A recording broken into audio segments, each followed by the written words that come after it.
तो देखिए चाय कितनी ज़रूरी होती है थकान मिटाने के लिए, ये मैं बार-बार बताती हूँ और इसलिए चाय की चुस्की पर चर्चा प्रत्याशियों से ज़रूर करते हैं। बीजेपी के प्रत्याशी मेरे साथ मौजूद हैं। आप खुद आज अपना परिचय भी दीजिए और जनता के लिए क्या करेंगे सर, ये बता दीजिए सबसे पहले। नमस्कार, मेरा नाम रामनरेश राय है और मैं एक वकालत के पेशे से जुड़ा हुआ व्यक्ति हूँ, जो कि पिछले 23 वर्षों से लगातार चिरमिरी में विधि व्यवसाय का कार्य कर रहा हूँ। ठीक है। तो देखिए मेरे साथ हमारे इनपुट हेड भी मौजूद हैं अमितेश पांडे जी और उनके सवाल जो रहते हैं ना वो सटीक सवाल पूछते हैं। चिरमिरी के लिहाज से क्या पूछना चाहेंगे बीजेपी के प्रत्याशी से आप? पेशे से आप वकील हैं वकील साहब, तो आपको लगता नहीं है कि आपको बीजेपी ने फंसा लिया है? नहीं, क्योंकि मैं एक भाजपा का एक छोटा-सा सक्रिय कार्यकर्ता हूँ और भाजपा ने मुझ पर भरोसा जता करके ये मैसेज दे दिया है कि भारतीय जनता पार्टी जो है, वो परिवारवाद पार्टी नहीं है, एक परिवार पार्टी है, जिसमें भाजपा का हर एक कार्यकर्ता जो है, पुरजोर कोशिश करके भारतीय जनता पार्टी के हर एक प्रत्याशी को जिताने का कार्य करेगा। ठीक है। मेरा भी आपसे एक सवाल है। आपने बताया कि आप वकालत में सक्रिय रहे हैं, आप पेशे से वकील भी हैं, लेकिन अगर आप महापौर की कुर्सी पर बैठते हैं तो एक जज की भूमिका में रहेंगे। तो क्या लगता है कि वकील साहब वो जज वाली भूमिका में परफेक्ट बैठ पाएँगे? वकालत तो आपने कर ली, क्या वो फैसला सुना पाएँगे जनता के लिए? बिल्कुल, ये सोच कर के ही शीर्ष नेतृत्व ने मुझ पर भरोसा किया है, चूँकि मैं सामाजिक कार्यों में बढ़-चढ़ के हिस्सा लेता था। यही सब देख कर के शीर्ष नेतृत्व ने मुझ पर ये भरोसा करके इतनी बड़ी ज़िम्मेदारी दिया है और मैं उनकी ज़िम्मेदारियों पे खरा उतरने का प्रयास करूँगा। ठीक है। मेयर की चेयर शो में मैंने आपको देखा, आप बहुत सहज हैं, इतने सीधे हैं आप, इतने सरल हैं, आपकी आवाज़ ही बहुत धीमी है। क्या वजह? आप वकील हैं, आपको तो अग्रेसिव होना चाहिए। नहीं, बिल्कुल यार, मेरी आवाज़ धीमी नहीं है, चूँकि क्या है कि राजनीतिक मंच पर जो है ना, ये हमारा पहला वो है, चूँकि हम लोग कोर्ट में प्रैक्टिस करते हैं, तो जज के सामने जो आर्गुमेंट करते हैं, वो थोड़ा पोलाइटली करते हैं। कि कहीं बेल ना मिले या फिर कहीं कुछ रद्द ना हो नहीं, जाए। ऐसा हम जज को मनाना भी तो होता नहीं, है। नहीं, जज को मनाने का सवाल नहीं उठता, चूँकि वो क्या है कि कानूनी दृष्टिकोण से जो रहता है, वो जो कोर्ट की मर्यादा रहती है, उस मर्यादा के अनुरूप ही मेरा अपन। मेरा ये सवाल है कि सामने वकील भी तो रहता होगा विपक्ष वाला, तो उससे ऐसे ही लड़ते हैं आप? नहीं, तो वो तो डॉक्यूमेंटली आधार पे ना एज़ ए फैक्ट पॉइंट रहा जाता है। वो कोई लाउडली बात करके आर्गुमेंट नहीं होता है। तो जनता के लिए भी आप फैक्ट के साथ लड़ेंगे? बिल्कुल, हम जनता के हित के लिए हमेशा लड़ते आए हैं और हमेशा लड़ते रहेंगे। ठीक है, आप जनता के हक के लिए लड़ेंगे। जैसे मेयर की चेयर की चर्चा अभी अमितेश जी कर ही रहे थे, तो जो आपके सामने वाले प्रत्याशी है कांग्रेस की तरफ से, वो अपनी आवाज़ उनकी बुलंद है, वो बार-बार बता रहे थे मैंने ये किया, मैंने ये काम किया। तो डॉक्टर विनय जायसवाल से आपका मुकाबला है। क्या लगता है कैसी टक्कर होने वाली है? आप कॉन्फिडेंट हैं अपनी जीत को लेकर? कैसे हराएँगे उनको? देखिए, मैं जीत की तरफ से तो पूर्ण रूप से संतुष्ट हूँ और भारतीय जनता पार्टी का हर एक कार्यकर्ता जो है, पूर्ण मेहनत करके भारतीय जनता पार्टी के हर पार्षद को और महापौर को जिताने के लिए प्रयास कर रहा है। इसलिए मैं जीत को लेकर पूरी तरह से आश्वस्त हूँ। 47 साल से, अभी आप बता रहे थे कुछ देर पहले चर्चा में कि अब 47 साल से इधर हैं चिरमिरी में। 47 साल से एक बहुत बड़ा मुद्दा आप लोगों के सामने बीच में आ रहा है। पब्लिक पलायन कर रही है, खदानें बंद हो रही हैं, उजड़ रही है चिरमिरी, उसको बचाने के लिए क्या करेंगे? ये बात सत्य है कि जो कोयला ये चिरमिरी है, वो एसएससीएल सरफेस एरिया के अंतर्गत है और इसके नीचे जो है कोयला है, जो कि खनन करके निकाला जा चुका है और जो मेन पावर है, अब कहा जाए कि श्रमिकों की जो संख्या थी, वो दिन प्रतिदिन कम होते जा रही है। तो मेरा ऐसा अपना खुद का मानना है कि अपन जैसे महापौर की कुर्सी में बैठते हैं, तो शासन से मिलकर चिरमिरी के उत्थान के लिए विभिन्न प्रकार की योजनाओं जैसे कुटीर उद्योग हो गए, पर्यटन के साधन हो गए, अन्य ऐसे छोटे-छोटे कुटीर उद्योग संचालित करके चिरमिरी का विस्थापन को पलायन को रोकने का प्रयास करेंगे। ये तो पलायन रोकने की बात हो गई।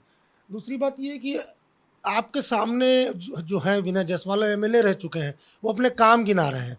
उनकी पत्नी पूर्व महापौर हो चुकी हैं, वो उनके भी काम गिना रहे हैं। आपके पास गिनाने के लिए क्या है? आप लोगों ने क्या किया चिरमिरी के लिए? नहीं, देखिए, डॉक्टर विनय जायसवाल विधायक थे और उसी कार्यकाल के दौरान उनकी पत्नी मेयर थी। उनके कार्यकाल को यदि आप देखेंगे तो केवल घोटाला और भ्रष्टाचार के अलावा कुछ भी नहीं हुआ है। आप चिरमिरी की सड़कों को देख लीजिए, चिरमिरी के भूमि को देख लीजिए, सारे में उन्होंने घोटाला किया है।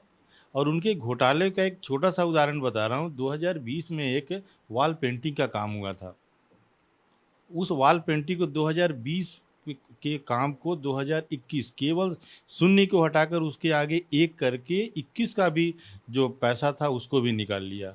2022 आया तो एक को दो कर दिए, 22 का ही पैसा निकाल लिया। ऐसे कितने उनके ऊपर गंभीर आरोप है और भ्रष्टाचार में डूबी महापौर और विधायक, जिसके बारे में पूरी चिरमिरी की जनता इस बात को जानती है। मेरी तरफ से एक आखिरी सवाल है, क्या काम करेंगे? एक पहला काम बताइए आप, जब मेयर अगर बने तो। देखिए, पहले तो मैं चिरमिरी को सुंदर और पर्यटक और सुसज्जित संवारने का काम करूंगा। दूसरा मेरा प्रयास रहेगा कि चिरमिरी को एक एजुकेशन हब के रूप में डेवलप किया जाए, ताकि यहाँ के जो बच्चे बाहर पढ़ने जाते हैं या कोचिंग करने जाते हैं उनको यही सुविधाएं मुहैया किया जाए। चलिए, एक अब ये फाइनल क्वेश्चन है आपसे। चिरमिरी की जनता के लिए आप ही क्यों जरूरी? चिरमिरी की जनता के लिए बीजेपी ही क्यों जरूरी? क्यों जनता आपको ही महापौर की कुर्सी पर बैठाए? देखिए, चिरमिरी की जनता को शहर की जनता की सरकार बनाना इसलिए ज़रूरी है क्योंकि सेंटर में भारतीय जनता पार्टी की सरकार है, छत्तीसगढ़ में भी भारतीय जनता पार्टी की सरकार है। इसलिए यदि चिरमिरी शहर में चिरमिरी में महापौर का भी प्रत्याशी कुर्सी पर बैठता है तो जो विकास की जो गति है वो तीव्र गति से बढ़ेगी।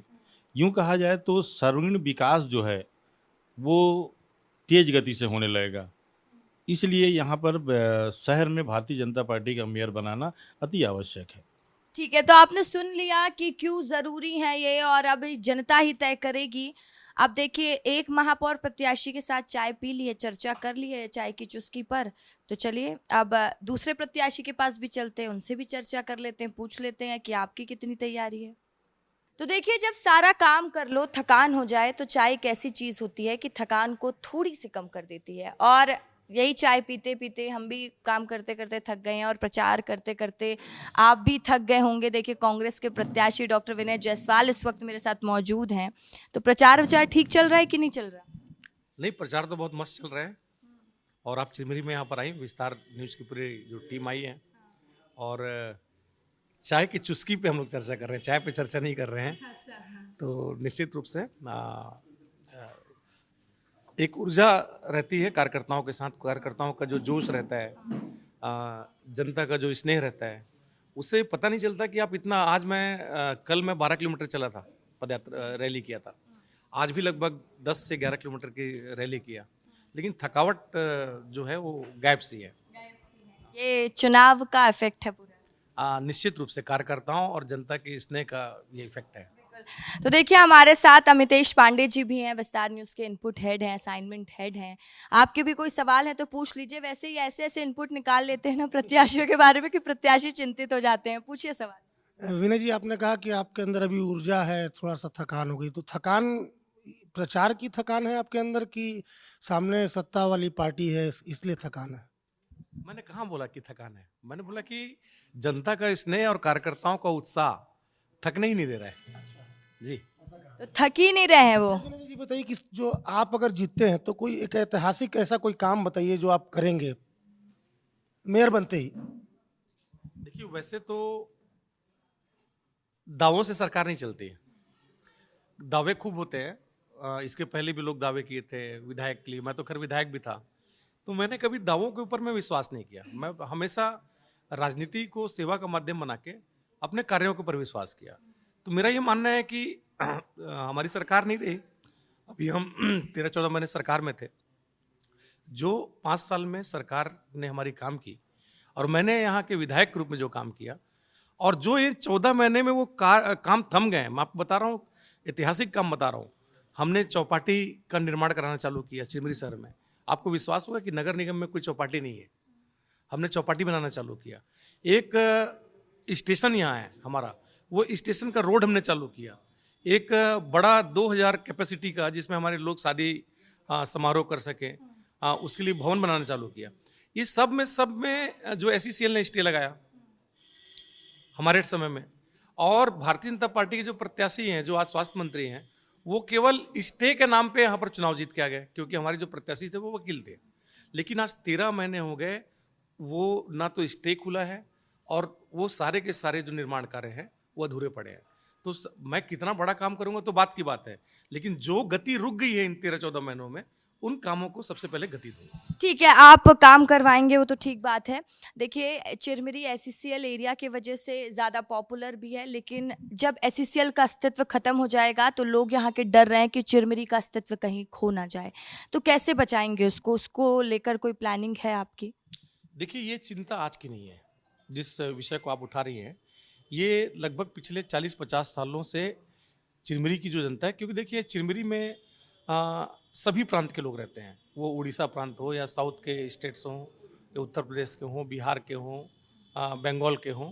एक ये बोल सकते हैं कि ये चिरमिरी हमारा जो है वो मिनी इंडिया का शक्ल है। ये छत्तीसगढ़ का एक अलग तरह का नगर निगम है, और चूंकि उत्खनन से इसकी इकोनॉमी है, इसका जो अर्थतंत्र है पूरा उत्खनन के ऊपर, कोयले के उत्खनन के ऊपर टिका हुआ है। तो निश्चित रूप से पिछले आज़ादी के पहले से 100 साल से भी ज़्यादा सालों से यहाँ पर ये चिरमिरी शहर बसा हुआ है और यहाँ पर कोयले का उत्खनन हो रहा है। अभी भी असीम संभावनाएं हैं कोयले के उत्खनन के।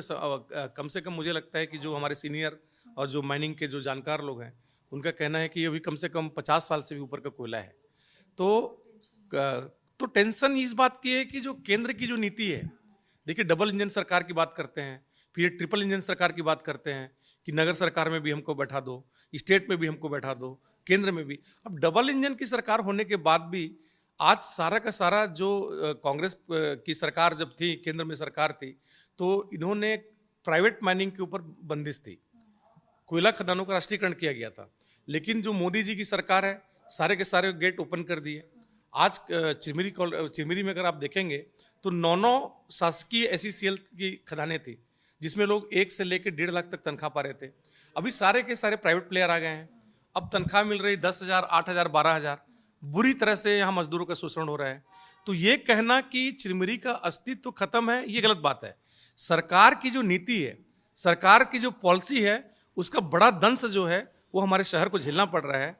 और लगातार हम कांग्रेस के साथी इस बात का प्रयास कर रहे हैं, पता नहीं क्यों केंद्र में हमारी सरकार नहीं आ रही है। लेकिन सरकार जब आएगी, क्योंकि ये मुद्दा विनय जायसवाल का नहीं है या कोई भी नेता आके बोल दे, बड़ी बड़ी बातें कर दे, तो वो बरगलाने वाली बात है। लेकिन पॉलिसी लेवल पे जब तक ये समाधान नहीं होगा, तब तक आप ये समझ लीजिए कि यहाँ के लोगों का भला नहीं होने वाला है। ठीक है, आपका सवाल? लोग तो डरे हुए हैं, पलायन कर रहे हैं लोग, रोज जनसंख्या कम हो रही है आप पे चिरमिरी की, उजड़ रहा है चिरमिरी, और आप कह रहे हैं कि तो आप नीतियां बनेंगी या केंद्र की गलती है। आप महापौर बनेंगे तो क्या करेंगे? आप मुझे बताइए ना कि महापौर बन के मैं इसमें क्या कर सकता हूँ? इसमें करना तो मोदी जी को है, पॉलिसी को मैं थोड़ी बदल सकता हूँ। करवाने के लिए तो आप भी सक्षम रहेंगे ना, वो पूछ रहा हूँ आपसे। मैं आपको एक बात बता रहा हूँ, पूरी चिरमिरी की जनता जानती है कि मैंने कितने बार जाके सीएमडी के ऑफिस का घेराव किया है। रेल में आज मेरे ऊपर FIR लगे हुए हैं। केंद्र की जितनी भी यहाँ इंस्टीट्यूशन है, उसका सबसे ज़्यादा अगर विरोध इन 5 सालों में किया है तो डॉक्टर विनय जायसवाल ने किया है।